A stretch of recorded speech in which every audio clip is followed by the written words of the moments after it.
Hello friends, नवंकुर video lectures में हम अभी पढ़ रहे हैं kinematics, specially one dimensional motion. Kinematics क्या है और इसके अंडर डिफरेंट पोजीशंस और मोशंस को हम कैसे डिफाइन करेंगे और कौन कौन से टाइप्स की मोशंस होती हैं और उसमें हम कौन सा पढ़ने वाले हैं, इसका इंट्रोडक्शन मैंने प्रीवियस वीडियो में दिया था। और मैंने आपसे कहा था कि नेक्स्ट वीडियो में हम देखेंगे, अगर हमें टाइप्स ऑफ मोशन को डीपली स्टडी करना है तो उसके पहले कुछ इंपॉर्टेंट टर्म्स की हमारे पास नॉलेज होनी ज़रूरी है। उसमें से पहला है डिस्प्लेसमेंट, दूसरा डिस्टेंस, तीसरा वेलोसिटी, चौथा स्पीड और पांचवा है एक्सेलरेशन। तो सबसे पहले स्टार्ट करते हैं डिस्प्लेसमेंट से। डिस्प्लेसमेंट स्मॉल एस से जनरली डिनोट किया जाता है, समटाइम्स लोग इसे स्मॉल डी से भी डिनोट करते हैं और किसी और लेटर से भी आप इसे रिप्रेजेंट कर सकते हो, ऐसा कोई स्पेसिफिक नहीं, बट इन जनरल हम इसे स्मॉल एस से रिप्रेजेंट करते हैं और ऊपर में एरो लगाते हैं, बिकॉज डिस्प्लेसमेंट एक वेक्टर क्वांटिटी कंसिडर किया जाता है। अब ये वेक्टर क्वांटिटी क्यों होता है, इसको हम अभी समझने की कोशिश करते हैं। एक बात और याद रखिएगा, डिस्प्लेसमेंट का एक और नाम है पोजीशन वेक्टर। समटाइम्स फिजिक्स में कुछ क्वेश्चंस में पोजीशन वेक्टर टर्म यूज किया जाता है। पोजीशन वेक्टर की मीनिंग ही होती है displacement with respect to some reference. तो डिस्प्लेसमेंट किसे कहेंगे? हिंदी में इसे बोला जाता है विस्थापन। बहुत सारे स्टूडेंट्स को कंफ्यूजन होती है डिस्प्लेसमेंट और डिस्टेंस में, समटाइम्स एक जैसा भी लगता है। कंफ्यूजन इसलिए क्योंकि दोनों की ऐसा यूनिट सेम है, दोनों को मीटर में ही मेजर किया जाता है और समटाइम्स कुछ स्पेशल केसेस में दोनों की वैल्यूज भी सेम आती है। तो इस कारण ये कंफ्यूजन रह जाती है कि ये अलग कैसे है डिस्टेंस से, और क्यों हम डिस्टेंस की प्लेस में डिस्प्लेसमेंट और डिस्प्लेसमेंट की प्लेस में डिस्टेंस वर्ड यूज नहीं कर सकते। तो सबसे पहले देखिए डिस्प्लेसमेंट क्या है। Displacement shortest distance between reference and object. Reference किसे कहेंगे, ऑब्जेक्ट क्या होता है, ये पिक्चर अपने को क्लियर है। तो अगर किसी रेफरेंस और ऑब्जेक्ट, फॉर एग्जांपल मैं ऑब्जेक्ट हूं, कैमरा रेफरेंस है, तो रेफरेंस और ऑब्जेक्ट के बीच की शॉर्टेस्ट डिस्टेंस, यहां पर एक चीज और मैंने हाईलाइट की है कि जो शॉर्टेस्ट डिस्टेंस है ये एक एक्चुअल पाथ हो सकती है और नहीं भी हो सकती। इसका मतलब डिस्प्लेसमेंट किन्हीं दो लोगों के बीच का जरूरी नहीं है कि एक पाथ हो जिस पर चल के आप एक से दूसरे के पास पहुंच सको। जैसे एग्जांपल के लिए आप किसी बिल्डिंग के ग्राउंड फ्लोर में खड़े हैं, ग्राउंड फ्लोर नहीं, आप बिल्डिंग के गेट के बाहर खड़े हैं और आपका एक फ्रेंड बिल्डिंग के टॉप टेरेस पे खड़ा हुआ है। अब अगर आपसे कोई थर्ड पर्सन आके पूछता है कि तुम्हारा फ्रेंड कहां है, तो आप सीधा हाथ उठा के ऊपर इशारा करते हो कि वहां पर है। पर आप मुझे ये बताइए कि जब आप हाथ उठा के अपने फ्रेंड की तरफ इशारा करते हैं कि वो वहां है, तो क्या वो हवा में वैसा उड़ के उसके पास पहुंच पाएगा? नहीं, उसको बिल्डिंग में एंटर करना पड़ेगा, उसको सीढ़ियां चढ़ के ऊपर जाना पड़ेगा। मतलब जिस पाथ को फॉलो करके वो टेरेस पे पहुंचेगा आपके फ्रेंड के पास, वो एक्चुअल पाथ है। तो डिस्प्लेसमेंट यहां पर एक्चुअल पाथ नहीं है, डिस्प्लेसमेंट मतलब शॉर्टेस्ट। आप खुद समझिए, मैं नीचे में खड़े होकर जब अपने फ्रेंड की तरफ इशारा करूंगा जो टॉप फ्लोर पर है किसी बिल्डिंग के, तो ये शॉर्टेस्ट पॉसिबल डिस्टेंस है हम दोनों के बीच की, कि मैं यहां खड़ा था, वो ऊपर खड़ा था, मैंने एक नजर उठाई, उसको देखा और उसकी तरफ इशारा कर दिया। ये शॉर्टेस्ट पॉसिबल डिस्टेंस है हम दोनों के बीच की। पर इस इशारे वाले रास्ते पे चल के कोई थर्ड पर्सन उस तक नहीं पहुंच सकता। ये डिफरेंस है। एक्चुअली दो लोगों के बीच जब हम डिस्टेंस वर्ड यूज करते हैं तो डिस्टेंस की मीनिंग होती है एक्चुअल लेंथ पाथ की।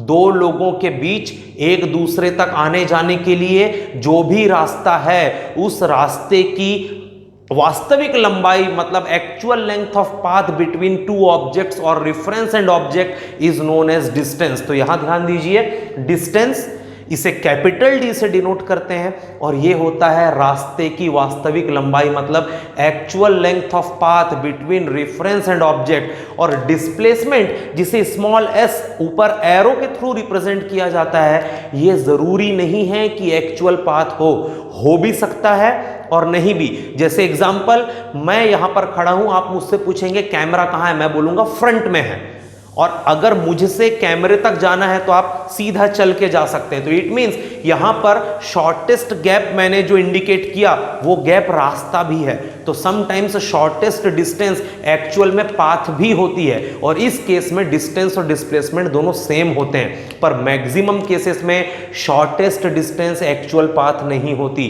उस केस में जो शॉर्टेस्ट गैप है उसे बोला जाता है डिस्प्लेसमेंट और जो एक्चुअल पाथ है उसकी लंबाई को बोला जाता है डिस्टेंस। यहां पर मैंने लिखा भी है, straight gap between reference and object. Straight word इसलिए यूज किया क्योंकि जब भी आप दो लोगों के बीच के शॉर्टेस्ट डिस्टेंस की बात करते हैं, जैसे आप देख सकते हैं यहां पर कोई पर्सन P है और यहां पर Q है, और एक्चुअल में इन तक जाने का रास्ता ऐसा है, ये है पाथ कि भाई आप P से ऐसे जाओगे, फिर ऐसे आओगे, फिर ऐसे आओगे, तब Q तक पहुंचोगे, घुमावदार रास्ता है। पर जब आप पूछेंगे P से कि mister P where is mister Q, तो वो आपको सीधा हाथ दिखा के इशारा करेंगे उस तरफ। तो ये जो रेड कलर है ये शॉर्टेस्ट पॉसिबल गैप है दोनों के बीच का, और शॉर्टेस्ट गैप हमेशा स्ट्रेट लाइन के फॉर्म में होता है। तो shortest possible gap between any two object is known as displacement, और एक्चुअल पाथ की लेंथ को बोला जाता है डिस्टेंस। तो जब आप किसी एक पर्सन से दूसरे पर्सन तक रीच करते हैं, किसी एक पॉइंट से दूसरे पॉइंट तक रीच करते हैं, किसी एक पर्टिकुलर रास्ते में चलते हुए, तो उस रास्ते की लंबाई होती है डिस्टेंस। पर जब आप अपने प्लेस पर खड़े खड़े किसी दूसरी की लोकेशन को एकदम स्ट्रेट हैंड के थ्रू रिप्रेजेंट करते हैं, तो ये जो गैप होता है, straight gap between reference and object, इसको कहा जाता है डिस्प्लेसमेंट। अगर कहानी कुछ यूं होती कि मिस्टर P ये हैं, मिस्टर Q ये हैं, और इनके बीच का रास्ता एक दूसरे के पास आने जाने का ये है, स्ट्रेट पाथ है, आप इनसे सीधा निकल के उन तक पहुंच सकते हैं, तो इस केस में इस रास्ते की लंबाई ये कहलाती है डिस्टेंस। और जब आप इनसे पूछते हैं कि Q कहाँ है, तो ये भी आपको स्ट्रेट पाथ इंडिकेट करते हैं। मतलब जब किसी एक पॉइंट से दूसरे पॉइंट तक जाने का रास्ता सीधा है, तो उस केस में जो डिस्टेंस है वो डिस्प्लेसमेंट के इक्वल है। पर यहां पर रास्ता टेढ़ा है, तो इस केस में डिस्टेंस अलग है और डिस्प्लेसमेंट अलग। तो डिस्प्लेसमेंट हमेशा स्ट्रेट लाइन के फॉर्म में ही रिप्रेजेंट किया जाता है, और डिस्प्लेसमेंट हमेशा रेफरेंस से ऑब्जेक्ट की लोकेशन को इंडिकेट करता है। इसीलिए डिस्प्लेसमेंट को बोला जाता है वेक्टर। वेक्टर क्वांटिटी वो होती है जो आपको दो चीजें बताए, पहला कि कौन कितनी दूर है, और दूसरा किस तरफ है। जैसे आप ग्राउंड फ्लोर पे खड़े थे और आपसे पूछा गया आपका फ्रेंड कहां है, आपने सीधा हाथ उठा के ऊपर इशारा किया, इसका मतलब आप ये बताना चाहते थे कि आपका फ्रेंड उस तरफ है और इतने गैप पर है। तो जब आप किन्हीं दो ऑब्जेक्ट्स के बीच के गैप को एक स्ट्रेट डायरेक्शन के थ्रू रिप्रेजेंट करते हैं, तो उसे हम नाम देते हैं डिस्प्लेसमेंट। और जब आप एक पर्टिकुलर पॉइंट से दूसरे पॉइंट तक रीच करने का रास्ता किसी को बताते हैं, तो वो रास्ता जरूरी नहीं है हमेशा एक स्ट्रेट लाइन हो, तो उस रास्ते की जो लंबाई है ये कहलाती है डिस्टेंस। तो डिस्टेंस मतलब दो लोगों के बीच एक दूसरे तक आने जाने के लिए जो पाथ अवेलेबल है उस पाथ की एक्चुअल लेंथ। और डिस्प्लेसमेंट मतलब दो लोगों के बीच शॉर्टेस्ट गैप जो स्ट्रेट लाइन के फॉर्म में रिप्रेजेंट किया जाए विथ डायरेक्शन, उसे आप बोलते हैं डिस्प्लेसमेंट। और डिस्प्लेसमेंट वेक्टर क्वांटिटी है, डिस्टेंस स्केलर है। डिस्टेंस स्केलर इसलिए क्योंकि जब आप एक पॉइंट से दूसरे पॉइंट तक जाने के लिए किसी रास्ते को फॉलो करते हैं, तो मल्टीपल डायरेक्शंस में आपको जाना पड़ सकता है। जैसे पहले आप ऊपर गए, फिर नीचे आए, फिर यहां गए, तो मल्टीपल डायरेक्शंस अगर अवेलेबल हो तो हम एक साथ उन्हें रिप्रेजेंट नहीं कर सकते। इसलिए हर एक यूनिक वेक्टर का एक ही डायरेक्शन होता है। तो अगर हम पूरी डिस्टेंस को एक वेक्टर कंसीडर करते तो ये मल्टीपल डायरेक्शन होल्ड करती, इसलिए डिस्टेंस में डायरेक्शन को कंसीडर नहीं किया जाता। डिस्टेंस में केवल पाथ की लेंथ मेजर की जाती है। डिस्प्लेसमेंट स्ट्रेट होता है, करके उसमें डायरेक्शन बताया जाता है। अब डिस्टेंस और डिस्प्लेसमेंट का कुछ और रिलेशन है, इसको हम समझेंगे इस एग्जाम्पल के थ्रू। इस एग्जाम्पल में आप देखिए, मैंने एक एल शेप का पाथ बनाया है, A to B and B to C। तो ये तीन पॉइंट्स हैं या तीन जंक्शंस या तीन स्टेशंस कंसिडर कर लीजिए, station A, station B, station C। अगर किसी बंदे को A से C तक जाना है तो उसे मजबूरन B से होकर ही जाना पड़ेगा, क्योंकि रास्ता ऐसे ही जाता है। तो सपोज हमारे पास एक मिस्टर P हैं और इनको A से C तक जर्नी करनी है, तो ये सबसे पहले A से B तक रीच करते हैं, A से B तक रीच करते हैं, और उसके बाद ये B से C को रीच करते हैं। तो इन्होंने दो डायरेक्शंस फॉलो किए। पहला, इन्होंने A से P तक की डिस्टेंस कवर की। सपोज ये डिस्टेंस थी x मीटर, तो x मीटर की डिस्टेंस इन्होंने कवर की इस डायरेक्शन पे। मैं यहां पर डायरेक्शन भी ले लेता हूं, चलिए, नॉर्थ, साउथ, ईस्ट और वेस्ट। तो सबसे पहले मिस्टर पी ने ए से बी तक ट्रेवलिंग की। ए से बी तक की ट्रेवलिंग मतलब उन्होंने जो पाथ कवर किया वो x मीटर लेंथ का था और वो नॉर्थ की डायरेक्शन में जा रहे थे। जब वो पॉइंट बी पर पहुंचे तो उन्होंने नॉर्थ वाली जर्नी को वहीं पर ब्रेक किया। अब वो ईस्ट की तरफ बढ़े और y मीटर तक उन्होंने ट्रेवलिंग की। तो पहले उन्होंने x मीटर ट्रेवलिंग की नॉर्थ के डायरेक्शन में, देन उन्होंने y मीटर ट्रेवलिंग की ईस्ट के डायरेक्शन में। इस तरीके से वो पहुंचे C तक। अब अगर आपसे पूछा जाए कि distance between A and C, distance between A and C, distance between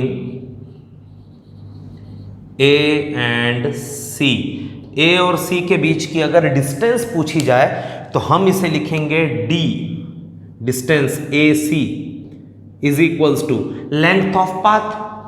तो पहला जो लेंथ उन्होंने कवर किया A टू B, देन उन्होंने कवर किया B to C, A to B उन्होंने कवर किया x metre, B to C उन्होंने कवर किया y मीटर। इस तरीके से distance between A and C जो आया वो आया x प्लस y मीटर्स। तो ये तो हो गया डिस्टेंस, एक्चुअल पाथ की लेंथ। A से C तक पहुंचने के लिए जो पाथ है उसकी एक्चुअल लेंथ, ये आ गया डिस्टेंस। अब अगर आपसे पूछा जाए डिस्प्लेसमेंट, A से C के बीच का डिस्प्लेसमेंट कितना हुआ, तो डिस्प्लेसमेंट फाइंड करने के लिए आप कुछ नहीं करेंगे। याद रखिए हमेशा जर्नी P ने पॉइंट A से स्टार्ट की थी और फाइनली जर्नी खत्म होगी जब मिस्टर P पॉइंट C पर रीच करेंगे। तो आप जब मिस्टर A से पूछेंगे, पॉइंट A पर आके पूछेंगे कि सर P कहाँ है, तो A आपको ये कहेंगे कि P पहले उनके साथ थे, अब P C पर जा चुके हैं। तो P का जो डायरेक्शन रहेगा, जैसे आपसे पूछा गया वेयर इज योर फ्रेंड, आपने यूं डायरेक्ट किया था, वैसे ही इनसे पूछा जाएगा वेयर इज मिस्टर P, तो ये आपको डायरेक्शन देंगे इस तरफ। ये जो ब्लैक कलर से मैंने लाइन खींची है इनका इंडिकेशन रहेगा इस तरफ। पर हम सब जानते हैं A से P जाने के लिए यहां पर कोई पाथ अवेलेबल नहीं है। ये बस आपको बता सकते हैं कि मिस्टर P वहां है, पर आप इस रास्ते में चल के वहां तक नहीं जा सकते, आपको उन तक जाना है तो इसको फॉलो करना पड़ेगा। तो ये दोनों चीजें अलग हो गई। मिस्टर P की डिस्प्लेसमेंट A ने बताई, वो ब्लैक लाइन के थ्रू हमने रिप्रेजेंट की, जो एक्चुअल में पाथ नहीं है। और मिस्टर P ने जो पाथ ट्रेवल किया उसकी जो लेंथ है वो एक्चुअल में है डिस्टेंस। तो distance between A and C ये है x प्लस y मीटर। पर जब आपसे कोई पूछेगा कि नहीं डिस्प्लेसमेंट ऑफ P, तो उस केस में आप ये स्ट्रेट लाइन आप बताएंगे बिल्कुल। अब इसको हम कैसे फाइंड करें, तो ये एक राइट एंगल ट्राइंगल आपको दिख रहा है। अगर ये x मीटर है और y मीटर है तो ये जो गैप आएगा ये आएगा x square plus y square का रूट, पाइथागोरस थ्योरम से। तो एक्चुअल में अब अगर पूछा जाए डिस्प्लेसमेंट, यहां पर मैं लिखूंगा पहले मैंने फाइंड किया डिस्टेंस, अब मैं फाइंड करूंगा डिस्प्लेसमेंट।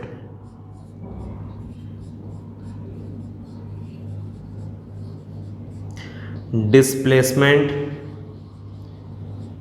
बिटवीन या displacement between displacement of P with respect to A।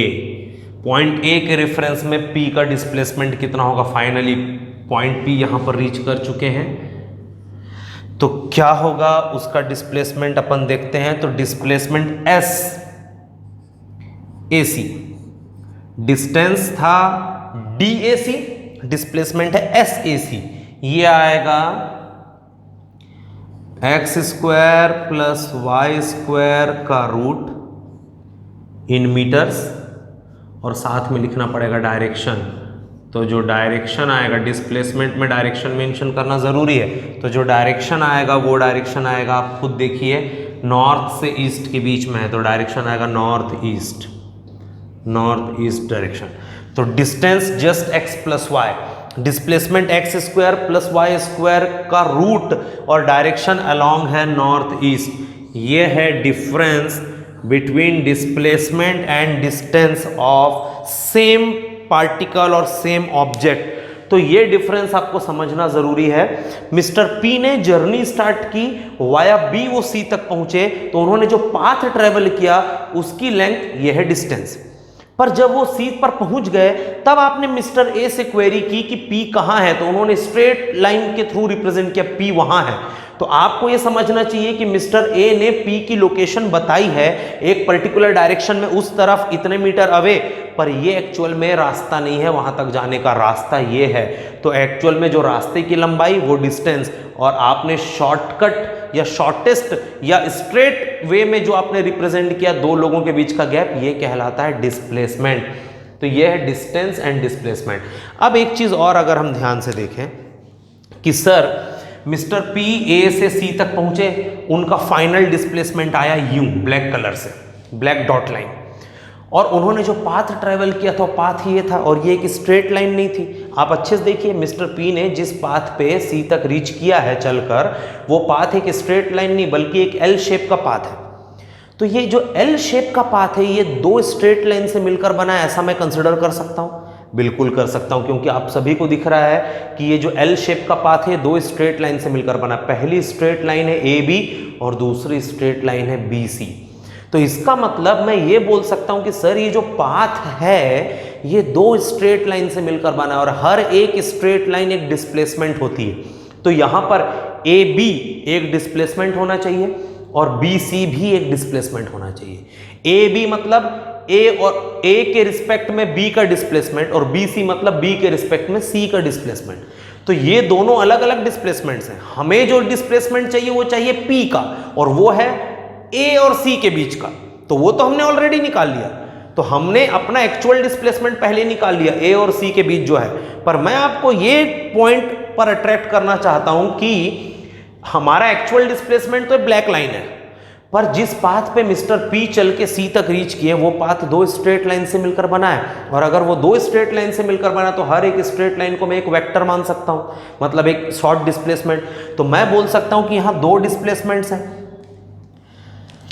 अगर हम इसको मिटा सकें, आपने अच्छे से देख लिया तो एक नज़र इसे देख लीजिए, इसके बाद मैं इसको रफ करके आगे की डिस्कशन स्टार्ट करूंगा।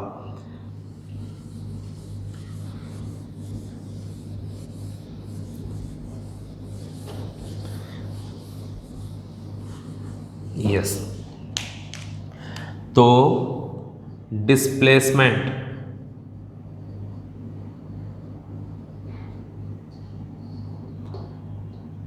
ए टू बी, ये एस ए बी, ये है एक्स मीटर, कौन सा डायरेक्शन? नॉर्थ। डिस्प्लेसमेंट हमेशा स्ट्रेट लाइन होता है, तो ए से बी के बीच का displacement X metre away along north direction, और displacement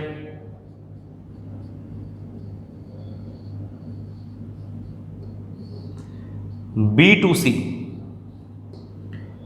S B C, Y metre along east,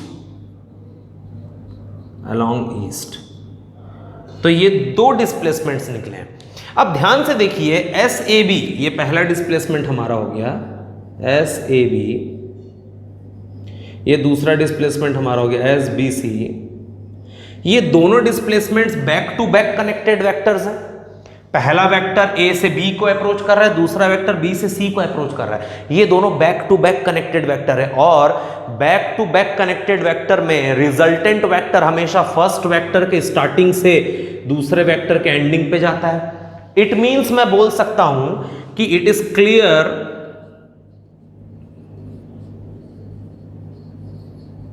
from diagram that S A B vector plus S B C vector is equals to S A C vector.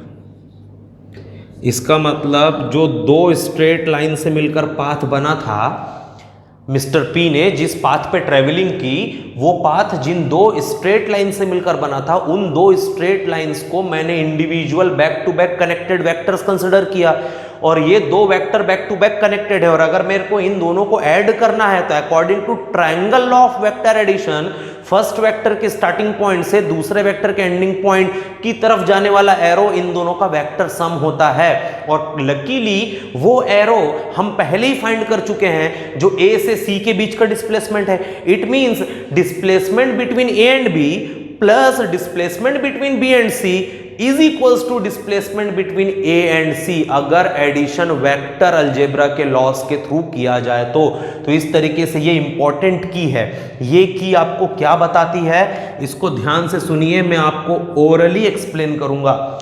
मैंने ये जो expression लिखा ये expression आपको क्या बताता है? ये एक्सप्रेशन बोलता है कि सर जब भी हम किसी एक पॉइंट से दूसरे पॉइंट तक ट्रेवलिंग करते हैं तो हमारा पाथ मल्टीपल डायरेक्शन से होकर गुजर सकता है और हम कितने भी कर्वी पाथ पर क्यों ना ट्रेवलिंग करें, हर एक curve small small small straight line segment से मिलकर कंसिडर किया जा सकता है। तो वही यहां पर हुआ है। हमने ये जो पाथ बनाया था एल शेप्ड पाथ, ये एल शेप्ड पाथ दो स्ट्रेट लाइन के स्मॉल सेगमेंट से मिलकर बना हमने कंसिडर किया और हर एक स्ट्रेट लाइन, हमेशा याद रखिएगा, हर एक स्ट्रेट लाइन डिस्प्लेसमेंट होती है। तो आपने ए से बी के डिस्प्लेसमेंट कंसिडर किया x मीटर अलोंग नॉर्थ और बी से सी के बीच का डिस्प्लेसमेंट कंसिडर किया y मीटर अलोंग ईस्ट। तो x metre along north, y metre along east. और जब आपने देखा कि ये दो वेक्टर्स, कौन से दो vector, S A B vector और एस बी सी वेक्टर, ये इंडिविजुअल ए बी के बीच का डिस्प्लेसमेंट और बी सी के बीच का डिस्प्लेसमेंट, ये back to back connected vectors हैं। तो आपने कहा कि सर जब भी दो वेक्टर बैक टू बैक हो it means mister P A से बी जाएंगे देन बी से सी आएंगे। तो जब भी दो vector back to back connected हो या मल्टीपल वेक्टर्स भी बैक टू बैक कनेक्टेड हो तो उनका रिजल्टेंट हमेशा फर्स्ट वेक्टर के स्टार्टिंग पॉइंट से आखिरी वेक्टर के एंडिंग पॉइंट की तरफ जाता है। तो इसका ये मतलब है जब भी कोई बॉडी किसी पाथ पे ट्रेवल करती है वो पाथ कितना भी ज्यादा जिगजैग या कर्व क्यों ना हो उसको आप स्ट्रेट लाइन के छोटे सेगमेंट में डिवाइड करिए और हर एक इंडिविजुअल सेगमेंट एक स्ट्रेट लाइन वेक्टर कहलाएगा। और अगर इन सारे वेक्टर्स को आप बैक टू बैक बनाएंगे जो कि होगा ही, तो इन सब का सम आपके रिजल्टेंट डिस्प्लेसमेंट के इक्वल आएगा। इट मींस जब भी कोई ऑब्जेक्ट स्टार्टिंग पॉइंट से एंडिंग पॉइंट तक ट्रेवल करता है तो उसका एक्चुअल डिस्प्लेसमेंट उन सारे डिस्प्लेसमेंट्स का सम होता है जिन डिस्प्लेसमेंट से मिलकर आपका पाथ प्रिपेयर होता है। याद रखिएगा डिस्प्लेसमेंट मतलब स्ट्रेट लाइन, पाथ कैसा भी हो उसको स्ट्रेट लाइन के छोटे छोटे टुकड़ों से जुड़कर बना मान सकते हैं और हर एक टुकड़ा एक डिस्प्लेसमेंट है और इन सारे डिस्प्लेसमेंट्स का vector sum becomes the resultant displacement of the object from initial to final. It means resultant displacement of object from very initial to very final point is nothing but sum of all the displacements along the path traveled by that object। वो object जिस path पे travel करता है उस path को आप straight line के छोटे छोटे सेगमेंट में डिवाइड करो, हर एक सेगमेंट एक वेक्टर होगा। जैसे हमारे दो सेगमेंट बने, दोनों एक वेक्टर थे, एक वेक्टर नॉर्थ में दूसरा वेक्टर ईस्ट में, और इन सारे वेक्टर्स जिनसे मिलकर वो पूरा पाथ प्रिपेयर हो रहा है, इन सारे वेक्टर्स का वेक्टर सम रिजल्टेंट डिस्प्लेसमेंट के इक्वल होता है। तो ये था, पहले हमने डायरेक्ट फाइंड किया रिजल्टेंट डिस्प्लेसमेंट, बाद में हमने अपने पाथ को छोटे छोटे वेक्टर सेगमेंट में डिवाइड करके उससे लिंक किया रिजल्टेंट डिस्प्लेसमेंट को। तो रिजल्टेंट डिस्प्लेसमेंट क्या है? रिजल्टेंट डिस्प्लेसमेंट स्मॉल डिस्प्लेसमेंट्स का वेक्टर सम है।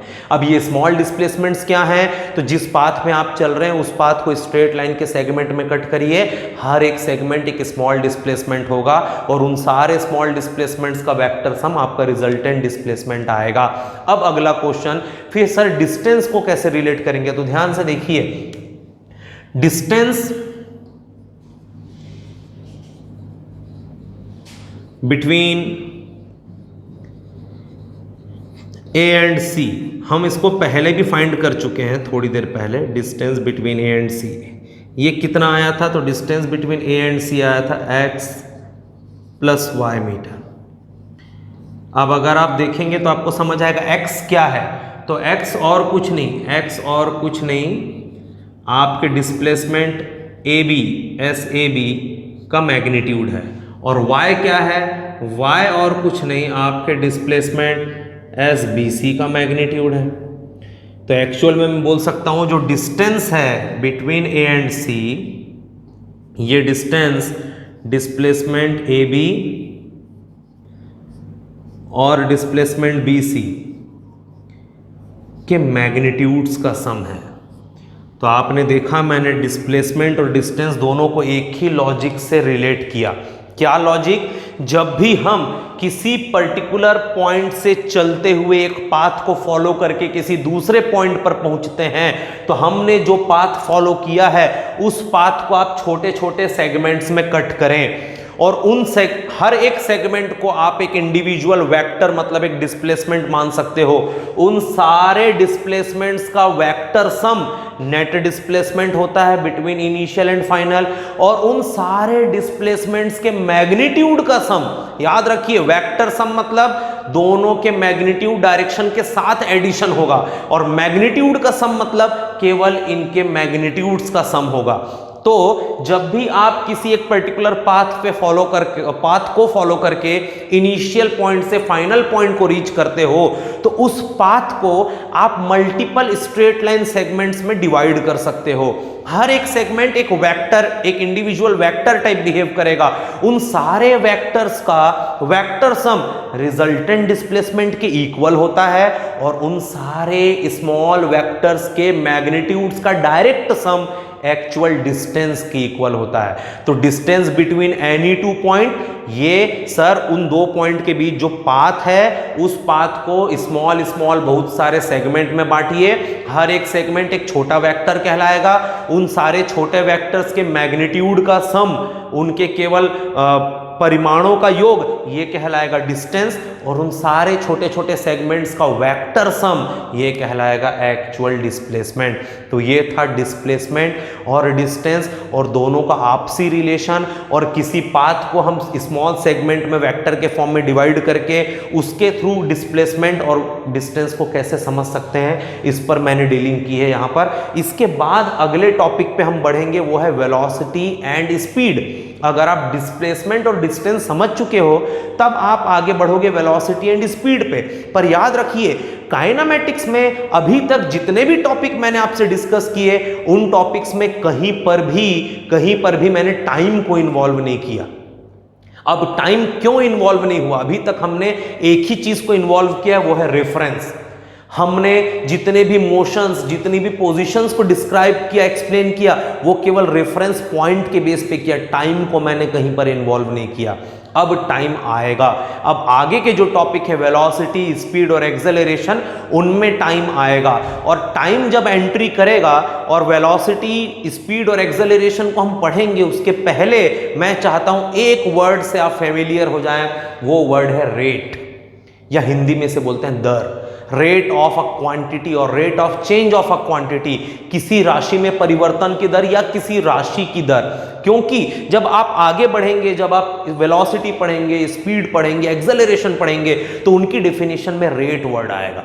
तो अगर आप रेट वर्ड को पहले ही समझ लेते हो तो उनकी डेफिनेशन के थ्रू उनको पढ़ने में आपको ज्यादा टाइम नहीं लगने वाला। तो सबसे पहले देखते हैं रेट क्या होता है। Rate of change of a quantity is nothing but change in quantity per unit change in time. किसी राशि में प्रति एकांक समय होने वाला परिवर्तन, किसी राशि में प्रति एकांक समय में होने वाला परिवर्तन कहलाता है दर। तो किसी राशि में परिवर्तन की दर क्या है? एकांक समय में होने वाला परिवर्तन। जैसे मेरी उम्र लगातार बदल रही है, आपकी उम्र लगातार बदल रही है। हर साल हमारी उम्र कितने से बदलती है? 1 साल से। तो इसका मतलब हमारी उम्र की परिवर्तन की दर 1 है, मतलब हर 1 साल में 1 से बदलेगी हमारी उम्र।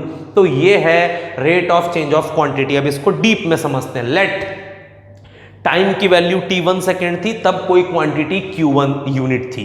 टाइम चेंज हुआ t2 सेकेंड, तो क्वांटिटी भी चेंज हो गई q2। तो total change in time del T, del मतलब चेंज, तो total change in time del T, T2 minus T1, total change in quantity del Q, Q2 minus Q1, del T seconds में, आप देखिएगा del T seconds में quantity में change आया del Q units का, तो एक सेकेंड में कितने का आएगा। ये वो कॉन्सेप्ट है जो आप छोटी क्लासेस में पढ़ते थे कि अगर 5 एप्पल्स 30 रुपीज के आते हैं तो एक एप्पल कितने का आएगा।